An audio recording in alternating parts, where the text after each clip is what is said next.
Good morning and welcome to Daybreak. I'm Chris Hoffman. And I'm Kelsey Metzger. Election day is coming up and Daybreak caught up with the gubernatorial candidates to get their opinion on taxes. Now the basketball season is right around the corner, and at Point Park our cameras were there at Media Day to see what the coaches had to say about their teams. Daybreak starts right now.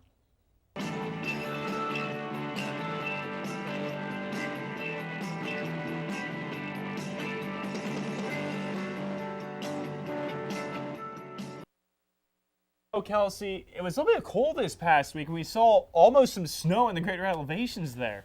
It's scary. I'm afraid that, it just hit November and we're already going to see the winter-like temperatures, but Blaine is here with us this morning. Blaine, give us a little bit of hope that winter is not quite here yet.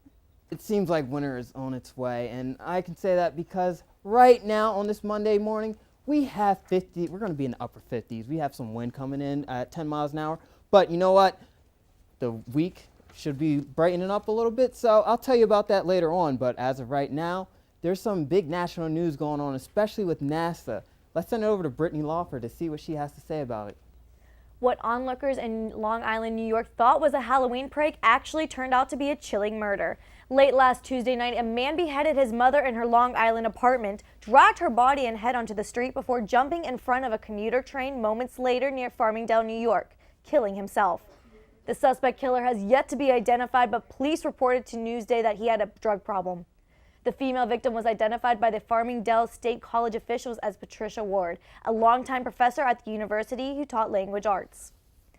NASA experienced some trouble last Tuesday evening when an unmanned NASA-contracted rocket exploded a mere 6 seconds after takeoff. The explosion of the Orbital Science Corporation's Antares rocket and Cygnus spaceship occurred around 6:22 at the Wallops Flight Facility along the Atlantic Ocean. The rocket was carrying around 5,000 pounds of supplies and experiments to the International Space Station. According to the general manager of Orbital's Advanced Program Group, Frank Culbertson, the rocket and spacecraft, which took over $200 million to build, is gone. 2 years ago, voters in Colorado and Washington states voted to legalize sales of recreational marijuana to adults. This week, residents of Oregon, Alaska, and Washington, D.C. will take the vote as well.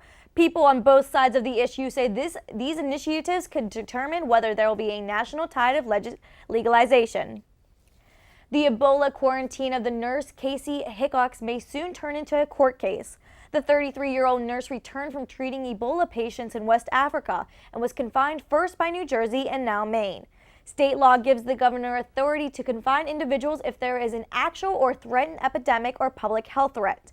In a news conference with ABC News, Hickox stated that she is giving the state of Maine until Thursday to let her move freely, setting up what could be a test case of whether state quarantines are legal. Election day is this week, and as the candidates begin their final campaign, taxes continue to be one of the major voter issues. We caught up with the two candidates to find out what their plans were on taxes for the Commonwealth. Democratic nominee Tom Wolf has said he wants to restructure the state's personal income tax, but Tom Corbett says his opponent's plan is short on specifics.